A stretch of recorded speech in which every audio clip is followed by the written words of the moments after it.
to our really second training in the labor area of the BEAD program.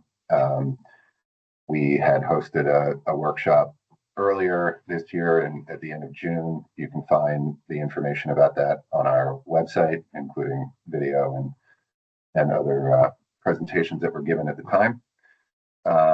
Today's session will be with the Vermont Department of Labor. I'm happy to introduce Robert Depper, who is the General Counsel for the Vermont Department of Labor. He is going to walk through a presentation on the broad outlines of Vermont's rules around a range of labor issues, and then we'll have some time for questions at the end. And with that, I would turn it over to you, Robert. Thank you very much, Alexi. So thank you everybody for being here. I will share my screen, and I've got a little PowerPoint that I'll go through. Obviously, you can wait to the end to have questions. I've also got the chat pulled up. If anyone wants to type in questions as we go, that's fine as well. As you'll see from the slideshow, I can go into depth in any particular thing you may want to usually, but this is relatively high level. So if I'm going too fast, let me know. If I'm going too slow, let me know. And otherwise, I will just share my screen and start going. Let's see. See if that worked. All right, can everybody see my screen? Alexi, are you able to see that? Okay.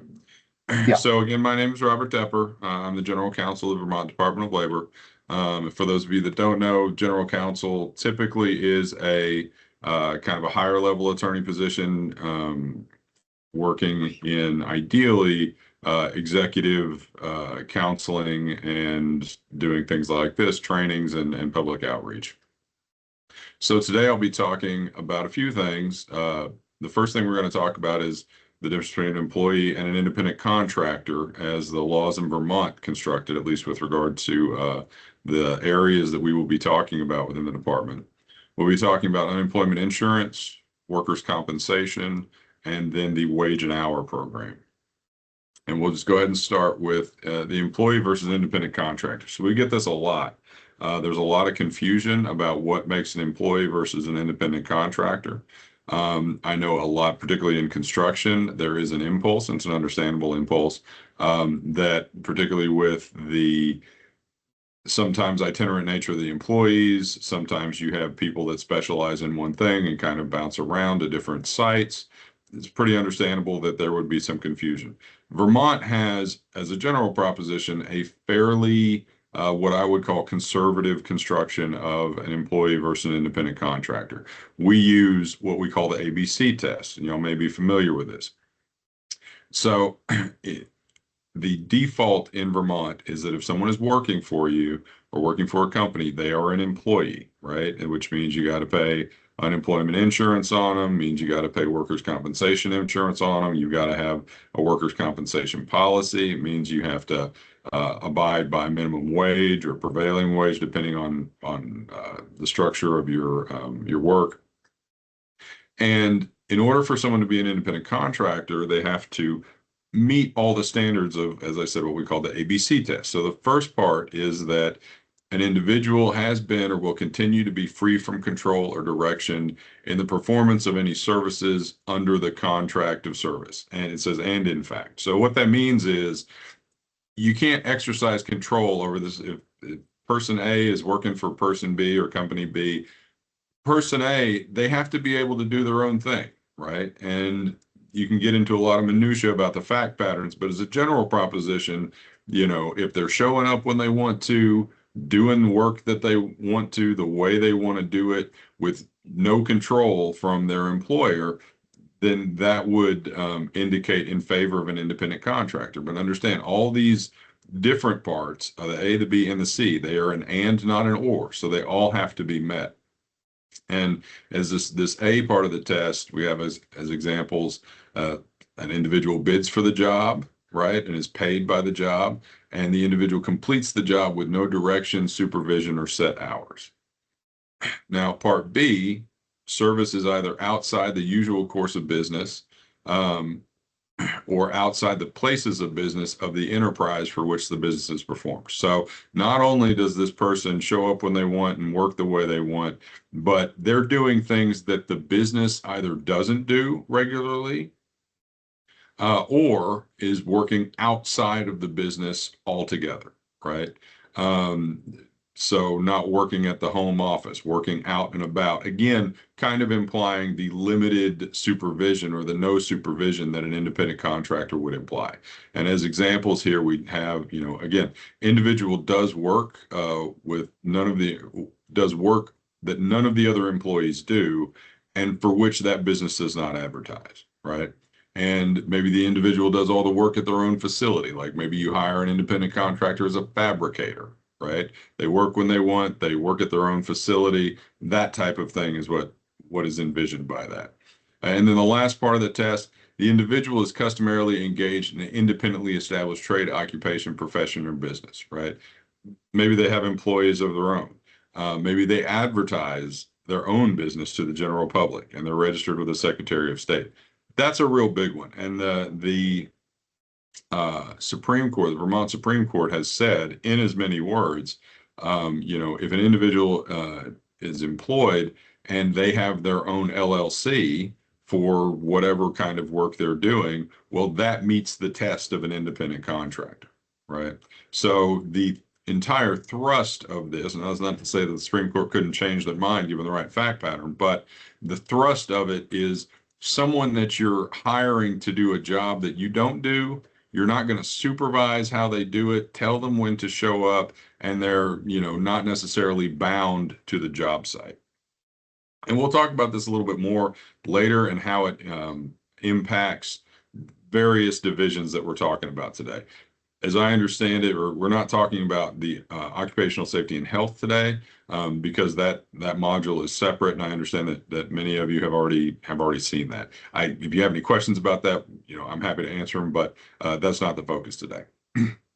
So as I was talking about, each program within the department, each division has a little bit different construction of what the ABC test might be. Most of them use the ABC test with a few exceptions. Like for wage and hour, we're talking about wages and medium of payment.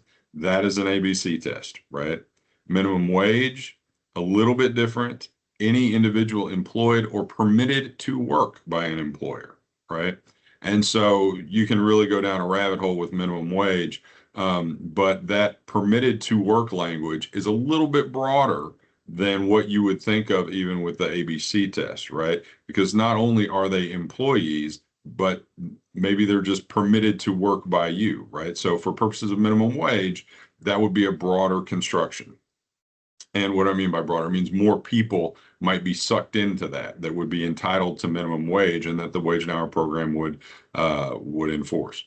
Workers' compensation, again, kind of another construction of the ABC test, but it's an individual who has entered into the employment of or works under contract of service or apprenticeship with an employer.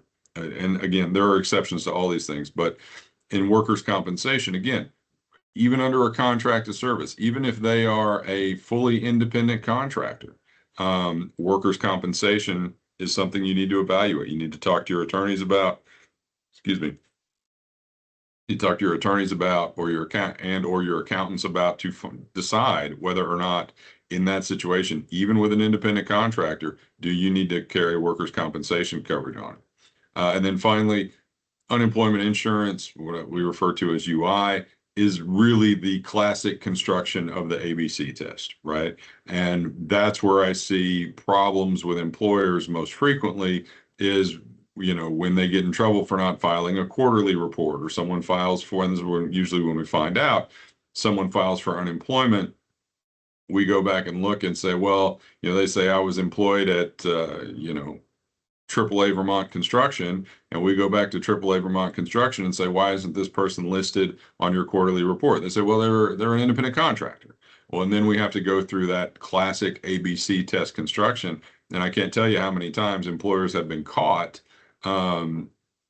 flat-footed and with penalties, fines, whatever, because they didn't include that person as an employee when in fact, under the law, they were an employee. So I'll start y'all with unemployment insurance, and let me stop here. Does anybody have any questions? If so, bring it out in the chat or raise your hand. Going once, going twice, no questions. Fantastic. All right, so going on to unemployment insurance, and in all of these slides, I have tried to reference these specific statutes so that you can, hopefully at your leisure or at your counsel's leisure, can look at what I'm talking about if you need to look it up. So unemployment insurance is a system designed to partially replace lost income due to job loss through no fault of the employees, right? Until they can find new employment. Now, obviously that's limited. I think the construction is something to the effect of 26 weeks or something else, whichever is lower. Obviously during COVID, that was extended by the federal government, to a limited extent the state, but that is over now, and we're back to the 26 weeks of eligibility. The process for unemployment insurance is the employee makes a claim. Obviously, they leave their job, they make a claim, and then that claim goes into what we call adjudication. Adjudication is just one of the adjudicators, an employee at the department who looks over that claim. If they have any questions about the factual basis of the claim, they will reach out to the employer. They reach out to the employee. Hey, what were the circumstances of your job loss? What was your income? All that kind of stuff. After the adjudication, at the end of the adjudication, the claim is either approved or denied, and can subsequently be appealed. It can be appealed by the employee or the employer. Now, if it is appealed, we have several levels of appeal. This first appeal goes before an administrative law judge. So we have 3 administrative law judges. I supervise all the administrative law judges. And what they do is they get the information from the adjudicator, and then they take that information, they create what we call the record, and they send out a notice of hearing to both the employee and the employer. Now, typically what the statute requires is that they send that notice out something like, I don't know, something like 6 to 7 days prior to the hearing. They try to send them out they try to give more notice than that, just because we all know of the difficulties that we have had in regular mail. And we haven't gotten to the place where we can do that service by email. That is actually something that we're hoping to add with modernization, but right now it's all snail mail, at least for legal notice. So the administrative law judge will send out the notice of the hearing. That notice of the hearing will contain information on what the hearing is about. That notice of hearing should have included in it the documentation that has been generated by the department that led to the approval or denial of the claim. And then once they send that out, it sets the hearing. The hearing is, as I said, 10 odd days in the future, sometimes more, sometimes less. And then you have the option. I say the option because it's not a criminal court. It's not a civil court. It's an administrative court. So you are given the option to appear at that hearing and introduce evidence, make your arguments, and, before the administrative law judge. Sometimes people have attorneys. More often than not, they do not. Mostly, if someone has an attorney, it's usually the employer. Sometimes the claimant will have an attorney, but that is fairly rare. And those attorneys are usually legal aid. Sometimes they are union attorneys. It really depends, but it's a mostly informal process. The statute requires that though there are procedures and stuff for the administrative process, the statute does require that it be held in such a way that it makes it most accessible for people. So, and I say all that just to say, if you have an employee or if you're an employee that makes a claim and there's an appeal and you have to go for an administrative law judge, don't be intimidated by the process, right? It's just doesn't mean an appeal doesn't mean anyone has done anything bad, right? It just means that someone has appealed and that we're going to engage in a more in-depth fact finding. Once the administrative law judge has issued a decision, then both parties have the opportunity to appeal then to the Employment Security Board. The Employment Security Board is quite literally a tribunal. It's made up of 3 people. two people that are appointed by the governor, one person that represents the department, really the commissioner. Right now, that is our deputy commissioner, Destin Degree. And they hear argument from both parties about the administrative law judge's order. They do not take new evidence. It is technically a what we call a de novo review, meaning they can look at the evidence again and make a different decision.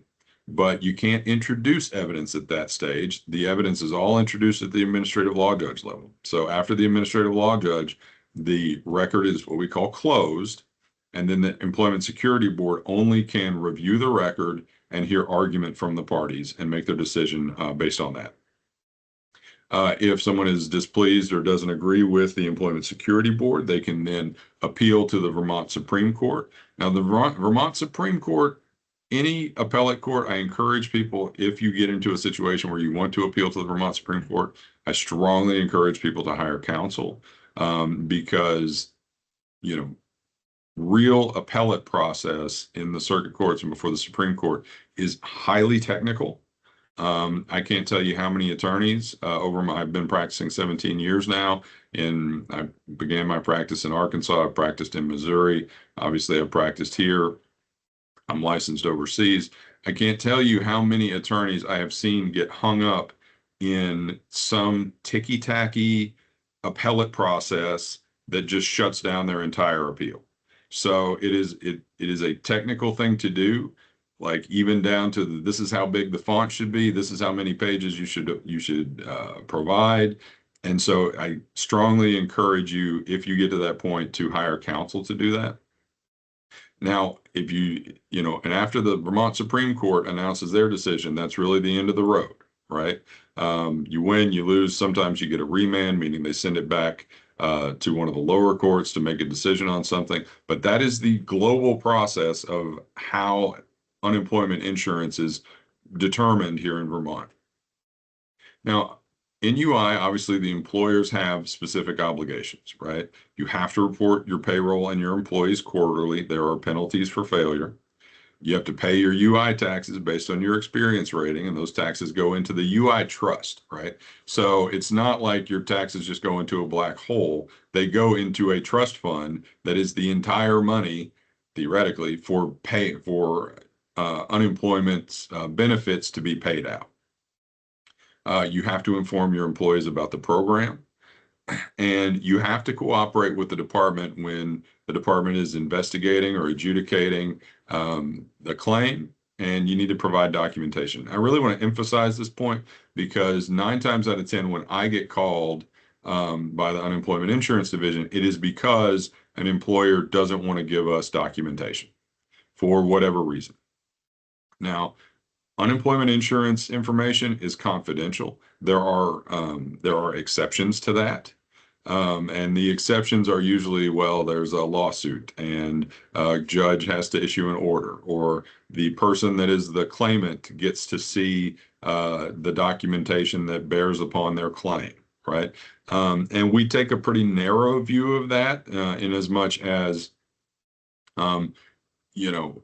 the claimant is not entitled to every quarterly report and all the financial information that the employer has given us back to the beginning of time, right? But they might be entitled to other documentation that the employer has provided that bears upon their claim for benefits, right? And that's just statutory language. But where people can get hung up, and when they get, when they are most likely to get a phone call or a letter from me, is when we have asked for documentation, we're just trying to verify, trying to understand, and they don't want to give us that type of information.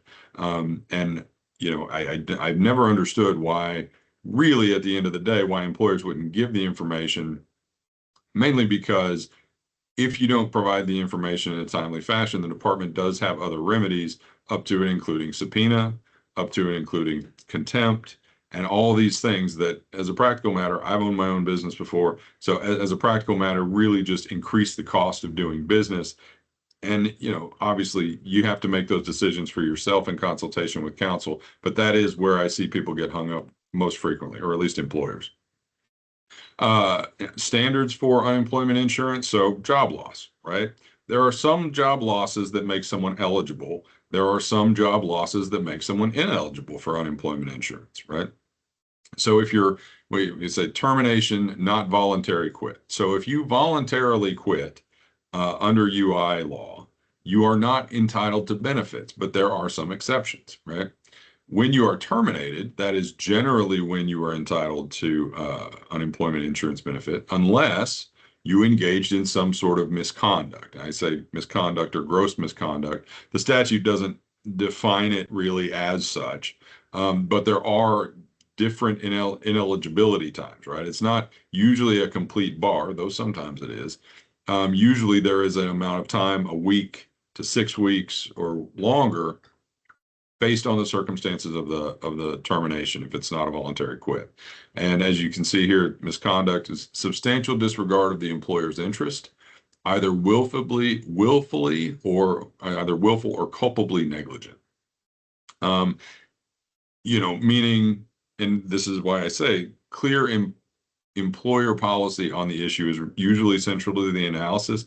How much notice did they get, right? It's not to say that if you don't have a policy that there's no way someone can engage in misconduct. There are fact patterns out there like that, but it is a substantial disregard. And so, we have those issues come up with fair frequency, right? Some of the one that I think of off the top of my head is, the use of marijuana, not necessarily at the job site, but just use generally when you have an employer who is, maybe under federal contract, and federal contracts have very specific requirements when it comes to Schedule I narcotics, regardless of what the state is doing, right? And so in that particular case, what was really kind of dispositive was the fact that the employer had a very clear policy that said, hey, we've got a federal contract, and if you want to keep working for us, you can't test positive for this list of substances, right? And that federal contract was so central to the employer's interest. I mean, I think it represented more than 60% of their income, that, even if the employee was not intoxicated at work, when they were terminated, there was an ineligibility time found because they had acted in substantial disregard willfully of the employer's interest, or at least in a way that was culpably negligent. So there are a lot of fact patterns. There's a lot of what about this, what about that, and it's kind of a universe of facts. And you find that if you're an attorney for any time period, particularly if you were a litigator like I was for many years, there's as many types of fact patterns as there are people in the world. And so there's all sorts of things that could happen. Let's see, I want to make sure I get to voluntary quit. I think I didn't mention it much here. So the only thing I will say about voluntary quit is that just because you voluntarily quit, that's a general bar for unemployment insurance, unless that voluntary quit was essentially reasonable under the circumstances, right? And the way the statute puts it, the way the case law is would a reasonable person, having experienced what this person did, have quit as well, right? And when we think about that, we think about the restaurant server who has a regular schedule, then has something happen that they have to change their schedule, and the employer says, okay, no problem, we can change your schedule, and then refuses to actually change their schedule, so they quit, right? It's kind of a constructive termination analysis, though our law doesn't really characterize it like that. Some other states around us do, but that's kind of the thrust of what we'd be looking at with a voluntary quit, if you are still eligible, if someone's still eligible for unemployment insurance. I'll move on to workers' compensation next. Again, workers' compensation is mandatory for all employers, and it is intended to provide for employees a speedy, no-fault remedy and limited determined liability for employers, right? This is workers' compensation is the deal that's not just Vermont, but many states kind of worked out many years ago that says, well, we can either be sued and not know what we're going to pay, or pay into workers' compensation and have and limit our liability in that way. The benefits are defined by statute.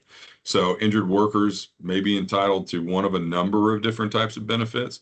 Obviously, medical care and treatment, if it's reasonable and necessary to treat the work-related injury. Lost time, if they're disabled due to the work injury, like I said, roughly 2/3 of the usual work wages. Permanent impairment, only if the injury results in a permanent impairment. And when we say permanent impairment, we're talking about American Medical Association guides to the evaluation of permanent impairment. So there is a standard, or standards, I should say. Voc rehab if they're unable to return to suitable employment, and death benefits if the evidence supports that idea and the death arose due to a work injury.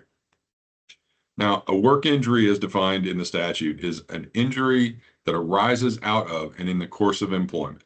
It can be an injury, like a new injury. It can be an occupational disease. It can occur instantaneously over time. It can also be an aggravation of a previous non-work injury. So when they're making that, I supervise 2 ALJs, it's a similar process to UI, though they're different ALJs.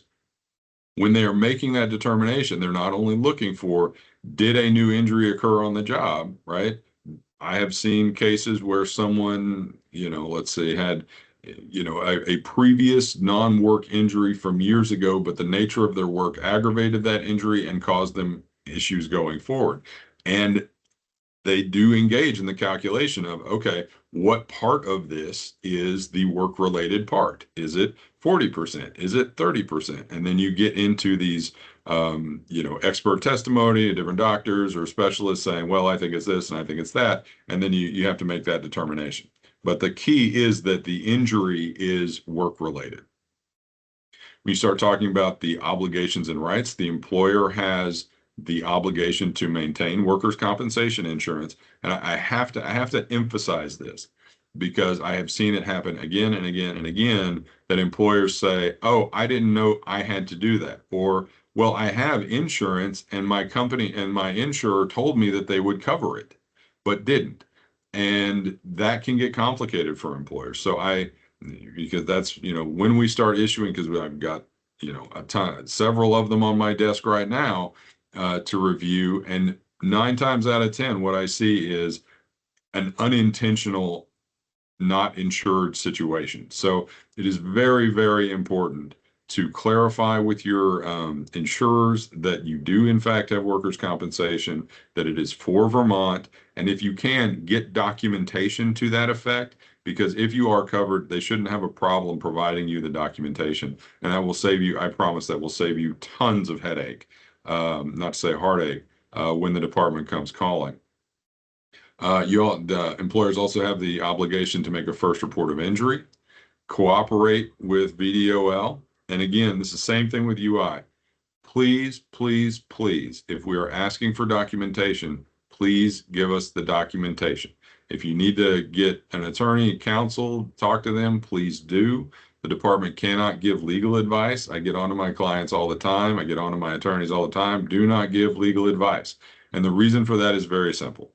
We can tell people what the law is, but we cannot tell you how you should interpret the law. That is what private counsel is for. And I have been doing this for, as I said, 17th year. Not once. I've worked in private practice. I've worked for state. It doesn't matter which client I have been engaging with, be it a private client or a state client. Every single time, if someone walks up to an attorney and says, hey, I've got this issue, tell me what you think I should do, right?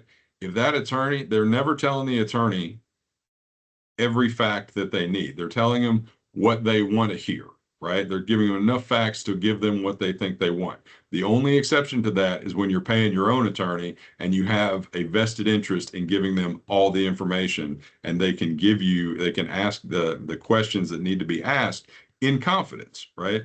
So we won't give legal advice, but I will say this again, documentation. Please cooperate with us when we're asking for documentation. As an employer, you also have the right to get the insurer's claim decision and their investigative documents. So usually when you have workers' compensation, if there is a claim, the insurer kind of takes over that investigation of that claim makes a decision on whether or not it is approved or denied, right? They make an investigation, they make those determinations. You as the employer have the right to get that documentation from them. So you can see it either for your own personal edification or because you want to do something with it. You have the right to get that information under state law. Again, the employee has the right to the statutory benefits that we discussed earlier, including medical care, permanent impairment injuries, that kind of thing. Now, the most common injuries that we see are to the eyes, the hands, and the back, probably for obvious reasons, right? A lot of the workers' compensation injuries, they're occurring in physical jobs, construction, anything laying cable, any of those things that, are body centric, is where we frequently see the injuries. Now, the best prevention for these types of things is training and safety protocols. And I cannot emphasize that enough. We have Project WorkSafe. It's right up there. Please write down this number. You can call, and VOSHA probably talked to you about it when they came last time or when they did this last time, but you can call and ask for assistance in developing safe processes and making sure and getting an idea of whether or not the processes you have in place are sufficient, right? And work injuries, as you see here, can affect the safety record and the experience rating. And what does that mean? Experience rating in workers' compensation is very much like the experience rating in unemployment insurance, in that as you utilize the system as an employer, right? As you utilize as an employer, your tax rate will go up, right? So the more workers' compensation claim injuries you have, the more your tax rate goes up. The more people that claim unemployment insurance from a particular employer, that employer's tax rate goes up. So that is why I say, it is very much the cliche, an ounce of prevention and a pound of cure. It is absolutely worth, just from a dollars and cents standpoint, making sure your safety protocols and your training is where it needs to be, because ultimately that is likely to save you money long term. Now moving on into the wage and hour. So the wage and hour program enforces code with regard to the Fair Labor Standards Act, which is federal, and then Vermont wage law. And I say that broadly because there's all sorts of Vermont wage laws out there. And the enforcement of them floats between the Vermont Department of Labor and the Attorney General's office. And it really depends on kind of what it is and when it happened and all that sort of stuff. Fair Labor Standards Act on the federal side is kind of a joint enforcement between the federal government, federal wage and hour, and state wage and hour. And there is not a super clear line demarcating those two. What I have found is that practically what it frequently boils down to is the amount and level of the violation, right? Because on the state level, I'll just tell you, we do not have the people to go around and audit the world, right? The feds do.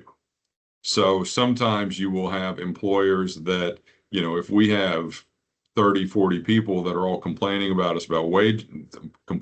us about wage theft, it is very possible that we would refer that to the feds because they have a greater ability to manage that type of a complaint system, right? And the feds are much more likely to go after and investigate claims that are getting into the, large dollar amounts. Also, as a practical matter, when you have, one or more people whose claims are getting into, I would say probably above $50,000, well, that's really kind of practically when you start seeing the private attorneys come in, because then it becomes worth their while to really deal with that. Because in wage and hour, as we'll talk about, there are a variety of what we call remedies, right? Some of them are for the department, right? We can establish penalties, we can make determinations, we can take our findings into court and to get them enforced. But you also have private rights of action. So any of these employees, theoretically, that complain to either the feds or to us in the state can bring their own private rights of action. And as I just indicated, those private right of action becomes more likely the higher the amount that employee is saying they didn't get. Excuse me. So what we practically enforce at Vermont Wage and Hour, minimum wage, overtime, child labor, leave, and I say other because there's things here and there that we will deal with. Because of the way the statute constructs employees, sometimes we make misclassification findings, though they're not exactly, between employer and independent contractor, though they're not exactly the same way the Attorney General's office would. Minimum wage is a real big part of what we do. Overtime is a real big part of what we do, and child labor is a big part of what we do because the state, I sign these all the time, these child labor certificates that allow children to work in limited circumstances. Overtime is another big thing because we have people, I mean, the labor market is the labor market. People working, they're getting paid X amount, and they, work more, and they say, well, I worked this many hours. Their employer says, well, they didn't work that many hours, and that's usually what we get into. And frequently, I'll just tell you this, what it really comes down to frequently is who has documentation or which documentation is better. Right. So this kind of goes back to what I was saying with UI and workers' compensation. Keep your documentation. If people are clocking in, you're keeping track of hours. Make sure you have that documentation. You're required to hold it. You're required to have it under statute. It is absolutely critical that you have that. If you want to avoid, what you may perceive as frivolous claims of lack of payment. But documentation is what will save you every time, because I take the approach, and always have, is that if it's not documented, it doesn't exist, right? Now, there are exceptions to that. If we have someone who, complains about wage theft, and we go back to the employer and they say they've worked this many weeks, and the employer says, well, I don't think they did, but the employer doesn't have any documentation. Well, if the claimant is willing to sign an affidavit swearing under penalty of perjury that such and such was the case, I mean, that's not nothing, right? I mean, that's evidence. But that's the kind of analysis that we will go through at a very bare minimum. So you definitely need to keep your documentation. That will save you a lot of time in the interim. If you have questions about this person did this person did that, I encourage you to hire private counsel. It will always be cheaper at the front end. I used to tell private clients, you can pay me now or you can pay me later. It's usually cheaper if you pay me now, right? And so that continues to be true in these types of situations. Let's see, there was something else. Me and God knew what it was, but now only God knows. So I'll just move on and say, so what? All this stuff is very interesting, but what happens if I don't comply? Fines, obviously, penalties, interest, that sort of thing, private rights of action that we've already discussed, and in certain situations, prohibition from employing more people. We were talking about this just the other day internally about how some of these statutes, particularly under unemployment insurance, under workers' compensation, if you don't comply, and it is a last resort typically, but if you don't comply, if you don't want to pay your fines, yeah, I see y'all did that. I see that I got that citation. I'm not paying that fine. I didn't do anything. I'm not going to appeal. Y'all just go hang. Well, the department frequently has the ability to either just issue a stop work order in the case of workers' compensation, or approach the superior court and say, look, we're trying to enforce this part of the law. This employer is refusing to comply, and we would like you to issue an injunction to prohibit them from employing people in Vermont. So, of all the potential remedies the department has, that is probably the most difficult potentially for employers. It's also not something that we go to frivolously. We try not to, get into that situation because, it doesn't help anybody generally to stop someone from employing Vermonters, right? That's not really something we want to do. That said, we have to, enforce the laws that the legislature provides us. And we don't really get options in that regard, and we shouldn't. Right? Because that's not the executive's role. The executive role is not to legislate. The executive role is to execute what the legislature tells us needs to be done. So that is, my presentation. Again, my name is Robert Depper. I'm happy to take any questions anyone may have. Thanks very much, Robert. That was an excellent presentation. As a reminder for folks, these slides and some supplementary information that Robert provided are on the VCBB's training website. We'll add this video once it's ready to go. At this point, I'm going to stop the recording, and then we can start taking photos.